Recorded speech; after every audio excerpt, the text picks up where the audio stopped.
Hi friends, நேற்று night பார்த்தீங்கன்னா எங்கள் பாவா முள்ளங்கி வாங்கிட்டு வந்தாருங்க.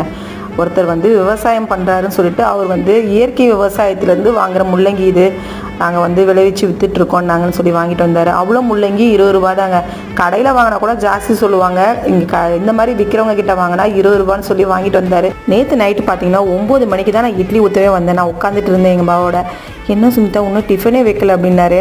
சைலண்ட்டாக இருந்தேங்க. நானும் அவராக கேட்பாரான்னு பார்த்தேன். எப்போ பார்த்தாலும் நான் செஞ்சு வச்சுட்டு சாப்பிட்றீங்களா எல்லாரையும் கேட்பேன். நேற்று அவரே வாயை திறந்து என்ன இன்னும் இட்லி ஊற்றலையா அப்படின்னாரு. இந்த ஊற்றுற இப்போ தான் எல்லாருமே கேட்க ஆரம்பிச்சிருக்காங்க அப்படின்றது. இனிமேல் ஊற்றி வச்சுட்டு சாப்பிடுங்கன்னு சொல்லக்கூடாதுன்னு நினச்சிக்கிட்டாங்க. நான் புது இட்லி பாத்திரத்தை எடுத்து யூஸ் பண்ண ஆரம்பிச்சிட்டேன். பழைய இட்லி பாத்திரம் பச்சை பிடிச்ச மாதிரி ஆயிடுச்சு. அதனால் இட்லியும் தேங்காய் சட்னியும் ரெடி பண்ணி வச்சேங்க. இன்றைக்கி இட்லியும் தேங்காய் சட்னியும் ரொம்ப சூப்பராக இருக்கே, எப்படி அப்படின்னாரு. பசியில் இருந்தால் அப்படி தான் இருக்குங்க அப்படின்னு. அப்போ பசிச்சு சாப்பிடும்போது தான் டேஸ்ட்டு தெரியுதா அப்படின்னாரு. இந்த மாதிரி உங்ககிட்ட சொல்லியிருக்காங்க.